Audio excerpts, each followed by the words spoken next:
How's it going, everybody? Johnny Styles here with the Wellness Observer Live, coming to you live from the Wellness Observer Hub, of course. And we are going to do a quick wrap-up of the 2025 Pittsburgh Pro.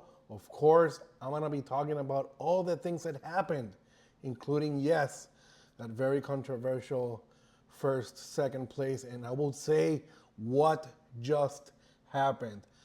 Obviously, I wanted to wait a few days so the pictures come up, the video comes up. I had people right there, first, second, third row. I have videos, I've seen everything.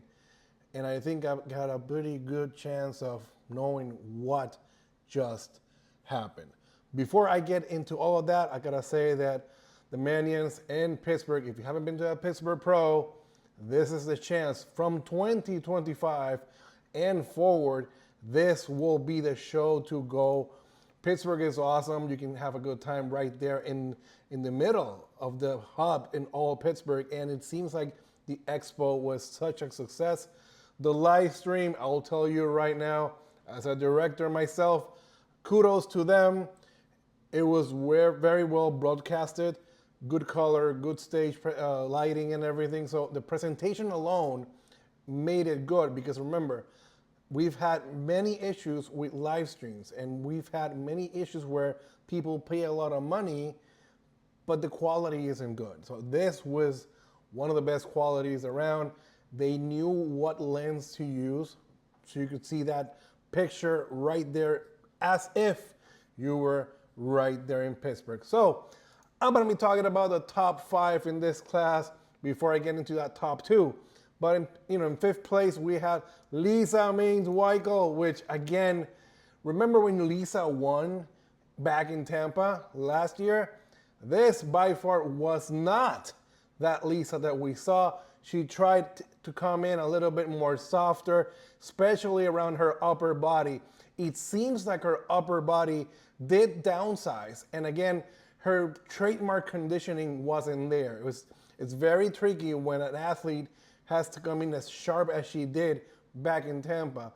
It doesn't mean that if an athlete comes in a little bit softer in the upper body, that probably the lower body is gonna suffer.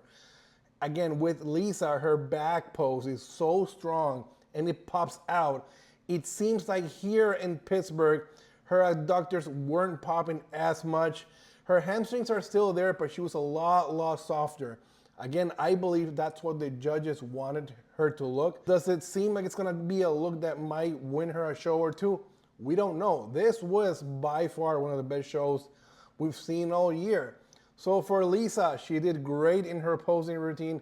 She looked great, but there was something off about Lisa. Again, it seems like she downsized a little bit and she seemed a lot more softer than the shows prior where she has won before. Next up, at 4th place, we got Cassandra Gillis. Ladies and gentlemen, I have absolutely nothing wrong to say about Cassandra. Cassandra came into this show and she delivered. She did absolutely amazing. The issue here is obviously Cassandra's glutes are not as big as her opponents, but she came in here and her whole package was one that absolutely could do battle. She just beat Lisa, okay? And if you see them in the lineup, you can see that Cassandra is still lacking in the glute department, but she can hold her own. She's pretty much complete, the whole 9 yards, basically. Glutes, hamstrings, calves, quads, presentation. She has year after year gotten better, and you can see how even if you're not the biggest, especially in the glute area, you can still do battle if you have all the other body parts to do battle with. So I'm really happy with the way I saw Cassandra in this lineup. I would like to say that I want her glutes to get bigger, and just for her to keep getting up there in that top 3, top 2, and maybe win some more shows.